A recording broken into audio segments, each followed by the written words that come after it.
Mes amis, il y a un sujet dans le mariage chrétien que beaucoup trouvent mal à l'aise de discuter, mais il touche la partie la plus intime de la vie d'un couple ensemble. Nous entendons souvent parler du caractère sacré du lit de mariage, un lieu de belle unité béni par Dieu. Mais est-ce que tout qui se passe là-bas, simplement parce que c'est entre mari et femme, agréable automatiquement au Seigneur? Et si les éléments pas de la Bible, mais de l'influence du monde, se sont glissés dans cet espace sacré? Nous sommes appelés à vivre par la foi, guidés par la parole de Dieu, et non par les normes de culture changeantes ou les messages omniprésents de la pornographie.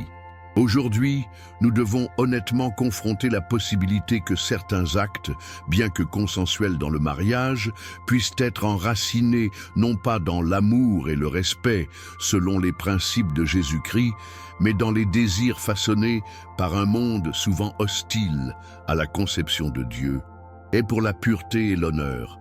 C'est un sujet difficile qui nécessite de l'humilité et une profonde dépendance à l'égard du Saint-Esprit.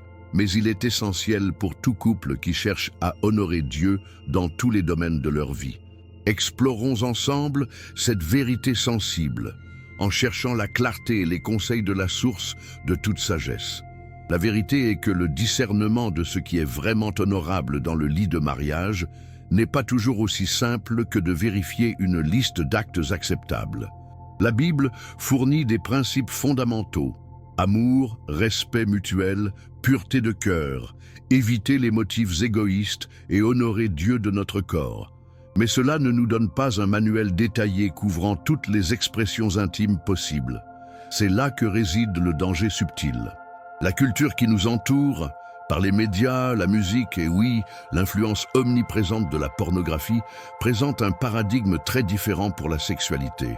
Il met l'accent sur la performance, la stimulation visuelle souvent enracinée dans l'objectivation et le plaisir détaché de la profonde connexion émotionnelle et spirituelle. Ceci est fondamentalement différent de la conception de Dieu pour l'intimité, qui est censée être le reflet de l'unité, de la vulnérabilité et de l'amour autonome au sein de l'alliance du mariage. Lorsque nous consommons du contenu qui favorise ces opinions mondaines, individuellement ou même inconsciemment, en couple absorbant les normes culturelles, ces idées peuvent commencer à infiltrer nos esprits et à affecter nos désirs et nos attentes dans le mariage. Nous pourrions commencer à penser que certaines pratiques sont nécessaires au plaisir ou à l'excitation, non pas parce qu'elles expriment véritablement l'amour et construisent l'intimité d'une manière qui honore Dieu, mais parce que le monde nous a dit qu'ils le sont. Ce n'est pas vivant par la foi. Il est influencé par un monde qui s'oppose souvent à la vérité de Dieu. Ainsi, la question cruciale devient ce que nous faisons dans le lit de mariage qui découle d'un esprit d'amour mutuel, d'honneur et de don de soi enraciné dans des principes bibliques, ou est-il motivé par des images, des idées ou des attentes absorbées d'une culture laïque? Cherchons-nous à plaire et à Dieu et à nous servir dans l'amour, reflétant l'amour altruiste de Jésus-Christ, ou chassons-nous simplement le plaisir selon les normes du monde? Cela nécessite une auto-examen honnête et une communication ouverte entre les conjoints, à la recherche de la direction de Dieu par la prière et sa paix. Parole. Il ne s'agit pas de peur ou de légalisme, mais de sainteté et de liberté. La vraie liberté en Christ n'est pas la liberté de faire ce qui se sent bien. C'est la liberté de vivre dans l'alignement avec le design parfait de Dieu, qui finit par apporter la joie et l'épanouissement les plus profonds. Lorsque nous permettons aux influences du monde, en particulier la pornographie, de dicter notre compréhension du sexe, nous risquons d'introduire des pratiques qui peuvent conduire à l'objectivation, à l'anxiété de performance, à la dépendance et à une déconnexion de la profondeur spirituelle que Dieu a l'intention de l'intimité conjugale. Ces choses ne sont pas de Dieu. Ce sont des contrefaçons qui promettent du plaisir, mais offrent le vide ou même la servitude.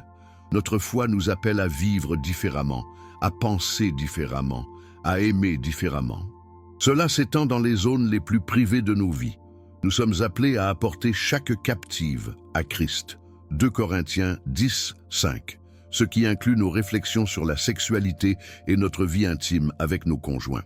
Si les désirs ou les pratiques dans lesquelles nous nous engageons sont façonnés en considérant les autres comme des objets pour le plaisir, ou en poursuivant la gratification égoïste sur les dons mutuels et la réception en amour, nous devons remettre en question leur source et leur place dans un mariage qui cherche à honorer Dieu. La Bible enseigne que le mariage est un mystère profond, imaginant la relation entre le Christ et l'Église. Cette perspective élève l'intimité conjugale à un niveau bien au-delà de la simple libération physique.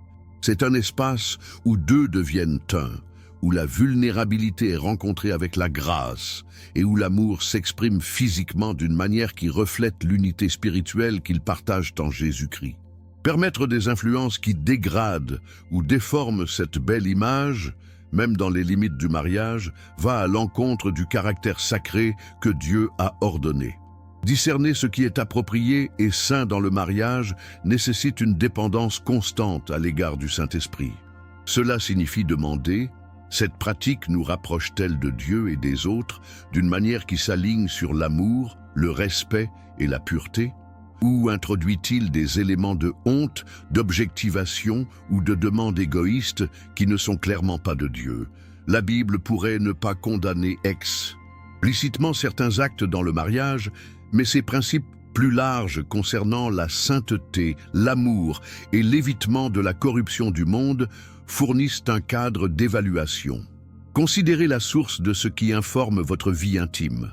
Est-ce la sagesse et la vérité trouvées dans la parole de Dieu, ou est-ce les messages éphémères, souvent déformés du monde? Vivre par la foi signifie faire confiance que les voies de Dieu, même lorsqu'ils remettent en question les normes culturelles, conduisent à la vie et à la bénédiction. Cela signifie choisir activement de garder le lit de mariage contre l'infiltration d'idées et d'images contraires à la pureté et à l'honneur que Dieu désire pour cet espace sacré. Il ne s'agit pas d'être prude, il s'agit d'être saint, mis à part à des fins de Dieu. Il s'agit de garantir que notre intimité la plus profonde est le reflet de l'amour de Dieu et une source de connexion authentique, et non une performance dictée par des influences laïques. Comment appliquons-nous pratiquement cela? Cela commence par la réflexion priant et le dialogue ouvert avec notre conjoint. Cela nécessite de l'humilité pour admettre où nous aurions pu permettre sans le savoir les normes du monde pour nous influencer. Cela signifie être disposé à se détourner des sources d'influence, comme la pornographie, qui sont clairement préjudiciables à une vision saine de la sexualité de Dieu. Cela signifie demander: construisons-nous l'intimité basée sur le fondement de l'amour et de la vérité biblique de Dieu, ou sur le terrain tremblant des tendances culturelles et des désirs fabriqués?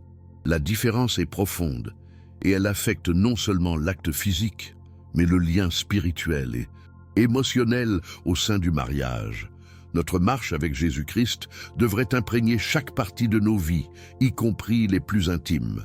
Pensez aux manières subtiles que le monde s'infiltre dans nos esprits, façonnant nos opinions sur l'intimité sans que nous le réalisions même. Les médias nous bombardent d'images et de récits qui dépeignent souvent le sexe en dehors du design de Dieu, comme décontracté, axé sur les performances, égocentrique, voire pervers. Ces influences peuvent créer des attentes ou des désirs qui sont étrangers à l'union pure, honorable et sainte Dieu destinée au mariage. Lorsque ces éléments étrangers, qu'ils soient des images, des idées ou des comportements appris ailleurs, sont introduits dans l'intimité du lit de mariage, ils introduisent une forme de souillage. Le concept de lecho sin mansilla, d'Hébreux 13:4 en parle directement. Cela signifie que le lit de mariage doit être maintenu sans soulagement, intact par tout ce qui est impur ou déshonorant. Il ne s'agit pas seulement d'éviter les affaires extra-conjugales, bien que cela en fasse certainement partie. Il s'agit également de la qualité et du caractère de l'intimité dans le mariage. Est-il caractérisé par l'amour, le respect, le plaisir mutuel et la vulnérabilité comme indiqué dans la Bible? Ou a-t-il été entaché par la luxure, où un conjoint est considéré principalement comme un objet pour la gratification personnelle? A-t-il été corrompu par l'égoïsme ou les désirs d'un part un air dominant, ou que l'acte se détache de la connexion émotionnelle et spirituelle? A-t-il été influencé par l'imitation d'actes décrits dans du matériel pervers qui sont contraires à la conception de Dieu pour une intimité saine et aimante? Ces questions sont essentielles parce que Dieu, sainteté, reste à l'état de nos cœurs et de nos esprits qui influencent inévitablement nos actions.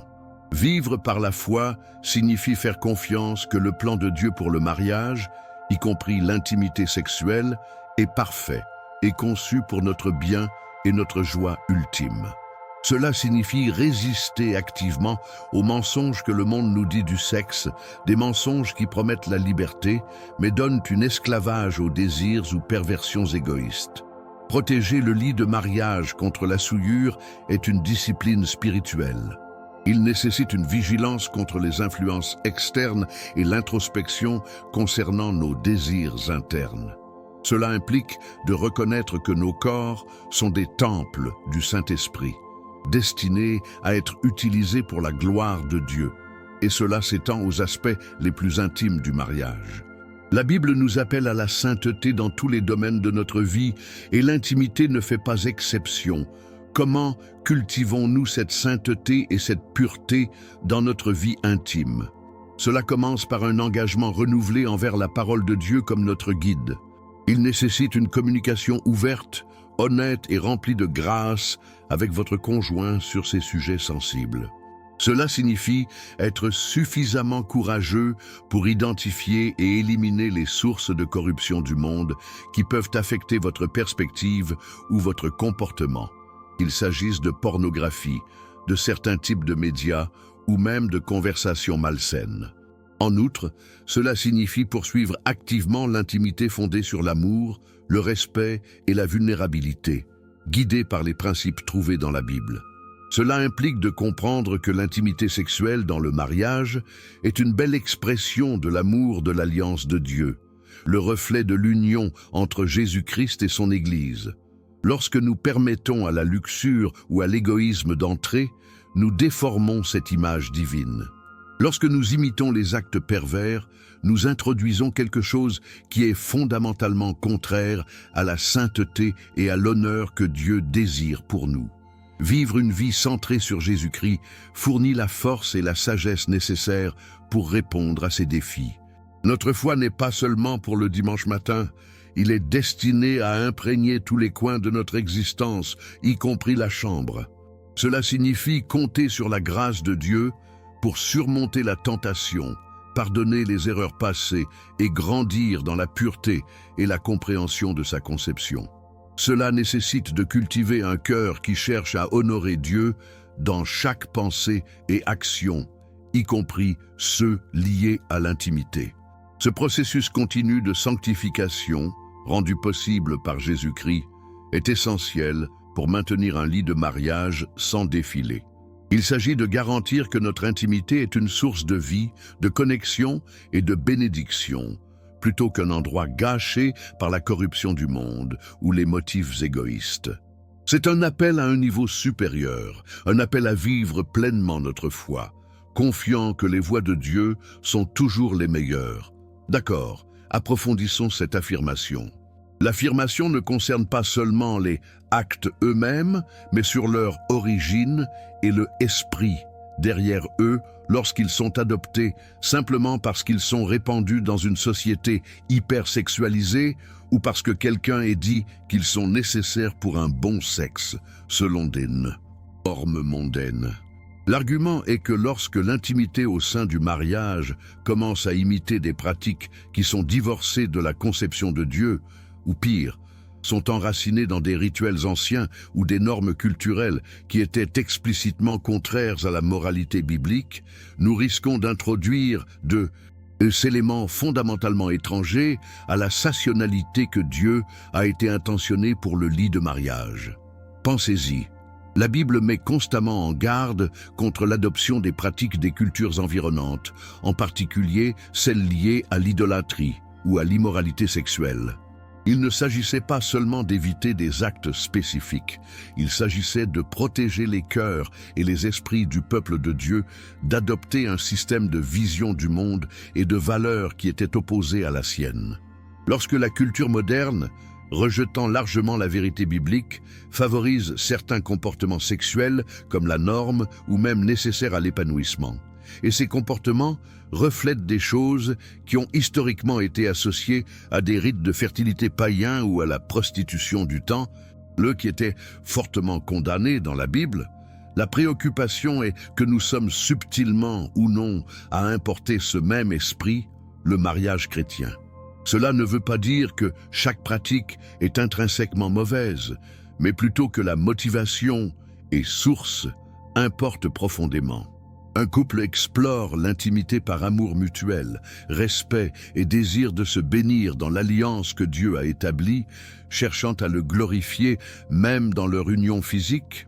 Ou incorporent-ils des pratiques parce qu'ils se sentent sous pression par les normes culturelles externes, la pornographie ou le désir de reproduire quelque chose qu'ils ont vu en dehors du contexte de leur propre relation sacrée et accueillie par Dieu?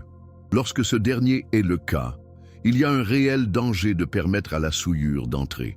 Notre foi nous appelle à être séparés, à être saints, mis à part au dessein de Dieu. Cette séparation ne consiste pas seulement à éviter les péchés évidents. Il s'agit de s'assurer que nos vies, y compris nos moments les plus intimes, sont dirigés et définis par la parole de Dieu, la Bible, plutôt que les normes éphémères, souvent corrompues du monde. La révolution sexuelle et l'hypersexualisation ultérieure de la culture occidentale ont fondamentalement modifié la perception du sexe pour beaucoup.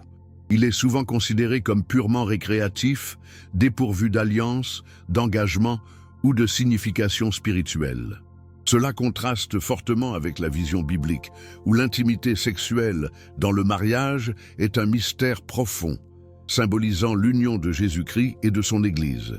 Lorsque les pratiques de cette vision du monde récréative et sans alliance sont introduites sans critique dans le mariage, ils peuvent emporter avec eux un esprit d'auto-gratification, de performance ou d'objectivation qui est étranger à l'intention de Dieu pour l'amour, la vulnérabilité et l'unité. Pour un couple chrétien qui navigue, la question devient permettant au monde de définir notre intimité ou permettons-nous la conception de Dieu comme révélée dans la Bible et centrée dans la vie de Jésus-Christ pour nous guider. Notre foi est notre boussole.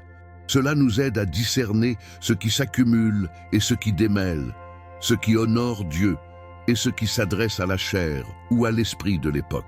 Il s'agit de reconnaître que la véritable épanouissement sexuel au sein du mariage ne vient pas de la nouveauté sans fin ou de l'imitation des tendances culturelles, mais de l'approfondissement de l'amour, de la confiance et de la soumission mutuelle, tous fondés dans notre relation avec Dieu et entre eux. La recherche de satisfaction en dehors des limites de Dieu ou par des pratiques d'adoption motivées par des normes mondaines peut introduire la confusion, la culpabilité et même la distance spirituelle. Cela déplace l'attention de la glorification de Dieu et de la chérissie mutuellement à la recherche de plaisirs personnels basés sur des références externes souvent perverses. C'est pourquoi s'appuyer sur la Bible pour obtenir des conseils est crucial. Il fournit une norme qui transcende les modes culturels et les influences païennes historiques. Cela nous pointe vers la sainteté et la pureté qui reflètent la nature de Dieu lui-même. La vie et les enseignements de Jésus-Christ offrent un exemple profond d'amour et de pureté désintéressée, des principes qui devraient imprégner tous les aspects de notre vie, y compris nos relations intimes. Notre foi en Dieu nous permet de résister à la pression de se conformer au modèle mondain de la sexualité et à cultiver plutôt une intimité qui lui honore vraiment.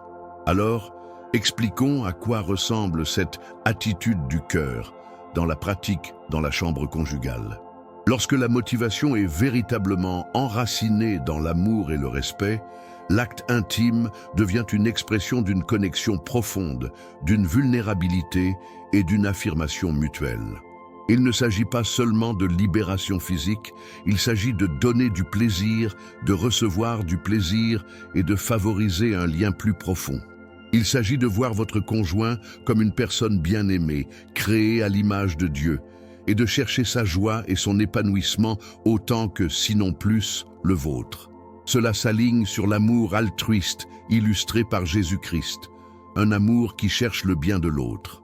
Il reflète la soumission mutuelle dont parle la Bible dans le mariage, où chaque personne considère les besoins et les désirs de l'autre. Comparez cela avec une motivation motivée, principalement par le plaisir égoïste. Dans ce scénario, l'accent se déplace vers l'intérieur. Le conjoint pourrait devenir un moyen de parvenir à une fin, la réalisation de la gratification physique personnelle. Ce n'est pas nécessairement malveillant, mais c'est une forme subtilement insidieuse d'utiliser l'autre personne. Cela peut conduire à un manque de considération pour leur état émotionnel, leurs désirs ou même leur confort physique. L'acte est accompli pour ma satisfaction avec moins de respect pour la nôtre. Ce type de motivation peut facilement conduire à l'objectivation, où le corps du conjoint est consommé sans chérir vraiment la personne à l'intérieur. C'est là que des actions spécifiques, bien qu'elles ne soient pas intrinsèquement pécheresses seules, peuvent devenir problématiques si elles sont effectuées avec un cœur égoïste. Par exemple, s'engager dans une pratique uniquement parce qu'il titille un partenaire, sans véritable désir mutuel ou considération pour le confort ou la conscience de l'autre, provient d'un endroit égocentrique, pas d'un centre de l'amour. Le fait est que la même action physique peut être un acte d'adoration et d'amour mutuel lorsqu'il est interprété avec un cœur centré sur Dieu et chérissant le conjoint, ou il peut être un acte égoïste motivé par la chair et les désirs mondains. C'est pourquoi les comportements externes ou les listes de pratiques approuvées contre désapprouvées peuvent être trompeuses s'ils ne traitent pas de la motivation sous-jacente. Notre foi nous enseigne que Dieu regarde le cœur. Il est préoccupé par nos intentions, nos attitudes, nos désirs les plus profonds. Cultiver un cœur motivé par l'amour dans l'intimité nécessite un effort intentionnel. Cela nécessite un rendement constant de notre égocentrisme naturel à la puissance transformatrice du Saint-Esprit. Il faut étudier la Bible pour comprendre à quoi ressemble le véritable amour biblique. Patient, gentil, pas auto-recherche, pas facilement en colère. Il faut regarder l'exemple de Jésus-Christ, dont la vie entière témoignait de l'amour autonome. Et cela nécessite la foi, croyant que le design de Dieu pour le mariage et l'intimité est finalement le plus épanouissant, non seulement physiquement, mais émotionnellement et spirituellement.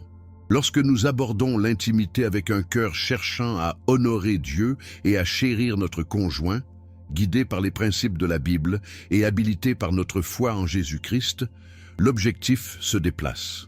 Il s'éloigne de demander « que puis-je obtenir ?» à « que puis-je donner ?» et « comment pouvons-nous nous connecter plus profondément ?» Cette perspective protège la poursuite de la nouveauté pour la nouveauté ou l'adoption de pratiques qui pourraient diminuer le caractère sacré de l'union.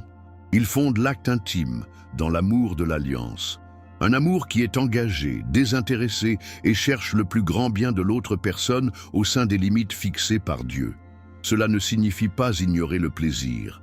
Dieu a conçu l'intimité physique dans le mariage pour être agréable. Mais le plaisir devient un résultat de la connexion aimante, pas le seul but ou la force motrice.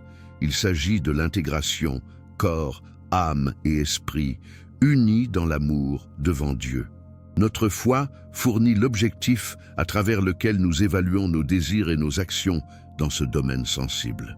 Cela nous incite à demander, cela reflète-t-il l'amour de Dieu? Est-ce que cela construit mon conjoint? Honore-t-il notre alliance? S'appuyer sur la sagesse de Dieu trouvée dans la Bible nous aide à discerner nos véritables motivations. L'exemple de Jésus-Christ nous montre comment vivre une vie d'amour désintéressée, qui devrait imprégner tous les aspects de notre mariage, y compris nos moments les plus intimes. Sans cette fondation dans la foi, il est facile pour l'intimité de se transformer en une poursuite d'une sensation momentanée, motivée par une culture qui sexualise souvent et dévalue les gens. Cette pression culturelle nous bombarde constamment de points de vue déformés, ce qui rend incroyablement difficile d'aligner notre pensée et nos désirs sur la perspective de Dieu, à moins que nous ne renvoyions activement nos esprits intentionnels. C'est là que la fragmentation se produit souvent.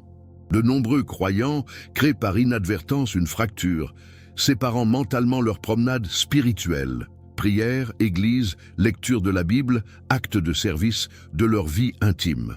Ils comptent sur leur foi en Dieu pour obtenir des conseils dans leur vie professionnelle, leurs finances ou leurs relations avec des amis, mais en ce qui concerne leur sexualité dans le mariage, ils parviennent à ce que les modèles du monde, ce qui se sent bien dans le moment ou ce qu'ils perçoivent, comme normal en fonction des normes laïques ou même des expériences passées en dehors de leur voyage religieux. Cette compartimentation est préjudiciable. Il empêche la puissance transformatrice du Saint-Esprit d'influencer un domaine vital de connexion humaine et d'expérience que Dieu lui-même a conçu. Cela implique que cette partie de la vie est en quelque sorte en dehors du domaine de la préoccupation de Dieu ou de sa capacité à racheter et à sanctifier. Mais la vérité trouvée dans toute la Bible est que Dieu s'intéresse à tous les aspects de nos vies, y compris nos relations les plus intimes. Il ne veut pas de foi fragmentée. Il désire notre reddition et notre transformation complète dans les zones. Vivre avec cette division mentale signifie que nous ne permettons pas à la lumière de la vérité de Dieu, telle que révélée par Jésus-Christ, à éclairer et à purifier pleinement nos pensées, nos désirs et nos actions concernant la sexualité. Au lieu de vivre la liberté et la joie qui viennent de l'alignement avec le bon design de Dieu, les gens luttent souvent avec la culpabilité, la honte, la confusion et un manque de véritable intimité, même dans le mariage. Ce n'est pas parce que le plan de Dieu est restrictif, mais parce qu'ils n'ont pas pleinement embrassé la libération qui vient de laisser leur foi imprégner chaque coin de leur vie. Le renouvellement de l'esprit n'est pas une activité passive, c'est une discipline active. Cela implique d'identifier les mensonges et les distorsions sur la sexualité que le monde, ou même notre propre nature déchue, présente et les remplacer intentionnellement par la vérité de la parole de Dieu, la Bible. Cela nécessite un effort conscient pour méditer sur ce qui est pur, charmant et honorable, comme Philippiens 4, 8 l'encourage. Il ne s'agit pas seulement de dire non aux mauvaises choses. Il s'agit fondamentalement de dire oui à la belle vision de Dieu de l'intimité dans le mariage. Il s'agit de comprendre que cette intimité est censée être le reflet de l'amour de l'alliance, un lieu de vulnérabilité, de confiance et de service mutuel vécu devant Dieu. Il reconnaît que nos corps et notre sexualité appartiennent au Seigneur, rachetés par le sacrifice de Jésus-Christ et sont destinés à sa gloire. Le processus de sanctification de notre sexualité fait partie du plus large voyage de devenir plus de Jésus-Christ. Il exige l'humilité, l'honnêteté avec nous-mêmes et notre conjoint et une profonde dépendance à la grâce de Dieu. Nous ne pouvons pas transformer nos modèles de pensée ou nos désirs uniquement par la volonté. Nous avons besoin de la puissance du Saint-Esprit qui travaille en nous, nous guidant dans la vérité et nous permettant de vivre selon les principes de la Bible. Cette transformation de l'esprit a un impact direct sur notre capacité à ressentir une véritable intimité. Lorsque nos pensées sont alignées sur la vérité de Dieu, nous abordons l'intimité sexuelle non pas comme quelque chose principalement pour la gratification personnelle, bien que le plaisir soit un bon don de Dieu dans le mariage, mais comme un acte d'amour, de vulnérabilité et d'union qui renforce le lien avec notre conjoint et honore Dieu. Cela nécessite une communication ouverte au sein du mariage, une volonté de comprendre les besoins et les désirs de chacun à travers l'objectif de l'amour désintéressé et un engagement à rechercher la sagesse de Dieu ensemble. L'application de principes bibliques à la sexualité ne consiste pas à le rendre rigide ou à être lié. Il s'agit de le libérer des distorsions du péché et de la culture, afin qu'elle puisse s'épanouir comme Dieu le voulait. une source de joie, de connexion et d'intimité qui reflète l'unité trouvée d'A. Est-ce la propre nature de Dieu? Cela signifie poser des questions comme comment pouvons-nous exprimer l'amour et l'engagement dans cet espace intime d'une manière qui honore Dieu et se chérit, guidée par ce que la Bible enseigne sur l'amour et le mariage? Cela nécessite d'aller au-delà des règles simplistes pour comprendre le C, heure de la conception de Dieu. C'est un processus continu de croissance, d'apprentissage et d'application de notre foi à cette partie profondément personnelle de la vie.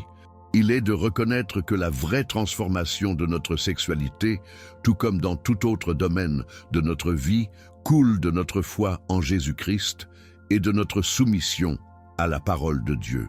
Il s'agit de permettre à Dieu de redéfinir notre compréhension du plaisir, de l'intimité et de l'épanouissement en le basant sur sa vérité éternelle plutôt que sur les tendances culturelles éphémères. Ce processus de renouvellement et de sanctification conduit à une foi plus intégrée, où notre vie spirituelle et notre vie intime ne sont pas des entités distinctes, mais sont tissées ensemble, chacune informant et enrichissant l'autre. Il faut du courage pour affronter des schémas de pensée profondément ancrés et des influences culturelles qui contredisent la Bible. Cela exige la prière et la dépendance à l'égard de Dieu, lui demandant de nous montrer où notre pensée nécessite un réalignement et nous permettant de poursuivre la sainteté dans notre vie intime. Il s'agit de faire confiance que les voies de Dieu sont toujours pour notre bien et conduisent au plus grand épanouissement et à la liberté. Les défis auxquels de nombreux chrétiens sont confrontés dans ce domaine mettent en évidence l'influence omniprésente du point de vue du monde sur la sexualité et la nécessité d'un discipulat intentionnel qui aborde tous les aspects de la vie, pas seulement ceux traditionnellement étiquetés spirituels. Notre foi en Dieu, habilitée par le Saint-Esprit intérieur et guidée par la Bible, fournit les fondements et les ressources nécessaires pour cette transformation cruciale. Il s'agit de permettre à l'amour de Jésus-Christ de racheter et de sanctifier même nos moments les plus privés, en veillant à ce que nos vies intimes dans le mariage deviennent une expression puissante de l'amour de l'alliance que nous partageons avec notre conjoint et finalement un acte d'adoratie envers Dieu. Sans cet engagement à intégrer la foi et la sexualité, la lutte continue, perpétuant l'expérience fragmentée où la croyance en Dieu n'a pas pleinement un impact sur la façon dont on vit et pense à l'intimité. Le chemin à suivre consiste à se pencher sur la grâce de Dieu, à nous immerger dans la Bible, à chercher la sagesse et à appliquer les vérités sur l'amour, la pureté et le mariage enseignés par Jésus-Christ. Il ne s'agit pas du légalisme, mais de la poursuite de la sainteté comme moyen de profondément joie et connexion. Il s'agit de reconnaître que la liberté n'est pas trouvée dans les désirs du monde suivant, mais en s'alignant avec le dessein de Dieu. Cette intégration de la foi dans tous les aspects de la vie conjugale, y compris la sexualité, renforce un mariage plus fort et plus résilient qui reflète vraiment la gloire de Dieu. Cela nécessite des conversations honnêtes avec notre conjoint, une volonté de confesser les échecs et un engagement à se développer ensemble sous la direction de Dieu. L'objectif est une intimité sexuelle qui n'est pas motivée par l'autogratification ou les pressions externes, mais par l'amour mutuel, le respect et un désir partagé d'honorer Dieu en toutes choses. Ce changement de perspective est fondamental et nécessite des efforts continus, tirant la force de notre relation avec Dieu par la prière et l'étude de la Bible. Cela signifie voir notre conjoint à travers les yeux de Dieu et chérir le don de l'intimité au sein de l'alliance du mariage comme quelque chose de sacré. Cela implique de rejeter des messages négatifs ou nuisibles sur la sexualité qui sont contraires au design aimant de Dieu. Cela signifie comprendre que la véritable satisfaction ne vient pas d'une nouveauté sans fin, mais d'une connexion profonde, enracinée dans l'amour de l'alliance et la foi partagée. Lorsque la foi est vraiment intégrée, elle transforme le lit de mariage en un lieu d'intimité profonde qui reflète l'unité et l'amour trouvés dans la Trinité elle-même. Cela nécessite une vulnérabilité continue, et une communication ouverte avec son conjoint, guidée par la patience et la gentillesse, reflétant l'amour de Jésus-Christ. Il reconnaît que les deux partenaires sont en voyage de sanctification, nécessitant la grâce et la compréhension. La Bible offre une profonde sagesse sur la façon de naviguer dans les complexités des relations humaines, y compris la relation sexuelle dans le mariage. L'application de ces vérités nécessite la sagesse et la prière, recherchant la direction de Dieu pour des situations et des défis spécifiques. C'est un processus continu de reddition des désirs qui ne sont pas alignés sur la volonté de Dieu et embrassant sa vision d'une intimité sainte et joyeuse. Ce voyage n'est pas toujours facile, mais il est profondément enrichissant, conduisant à une connexion plus profonde avec son conjoint et avec Dieu. Il souligne la vérité que les commandements de Dieu ne sont pas lourds, mais sont donnés pour notre épanouissement et notre joie. Embrasser la perspective de Dieu sur la sexualité, informée par la Bible et autonome par notre foi en Jésus-Christ, nous libère des pressions et des distorsions du monde, nous permettant de vivre la beauté et la profondeur de l'intimité comme Dieu le voulait. Ce niveau de transformation nécessite de l'humilité pour admettre où notre pensée a été fausse et courageuse pour poursuivre le changement. Cela implique de cultiver activement un état d'esprit qui considère la sexualité dans le mariage comme un précieux cadeau de Dieu pour être géré de soin et d'intentionnalité. Cela signifie permettre à la vérité de la parole de Dieu de façonner nos désirs, nos attitudes et nos actions dans la chambre. Cette approche holistique de la foi, où Dieu est Seigneur dans tous les domaines de la vie, est essentielle pour surmonter la fragmentation qui empêche de nombreux croyants de vivre la plénitude de la conception de Dieu pour le mariage et l'intimité. C'est par la puissance de Dieu, à notre disposition par Jésus-Christ, que ce renouvellement et ce sanctification sont possibles. Il ne s'agit pas seulement de modifications comportementales, mais d'une transformation cardiaque profonde qui découle de notre relation avec Dieu. Ce processus implique de jeter l'imagination et chaque chose élevée qui s'exalte contre la connaissance de Dieu et amenant chaque pensée en captivité à l'obéissance de Jésus-Christ. Alors que nous cherchons à vivre la conception de Dieu dans tous les domaines, y compris l'intimité, réfléchissez à ceci. Comment appliquez-vous activement les vérités de la Bible, informées par votre foi en Jésus-Christ, pour cultiver l'intimité que Dieu désire pour votre mariage? Partagez vos reflets. Disons dans les commentaires ci-dessous, vos idées bénissent cette communauté voyageante avec Dieu. Si vous voulez continuer à explorer comment la foi transforme toute la vie, y compris votre mariage, assurez-vous de vous abonner dès maintenant et cliquez sur cette cloche de notification afin que vous ne manquez pas la prochaine vidéo de cette série. C'est un voyage que nous faisons ensemble, ancré en Jésus-Christ et sa parole. Jusque-là, continuez à marcher en étroite collaboration avec Dieu. Marco.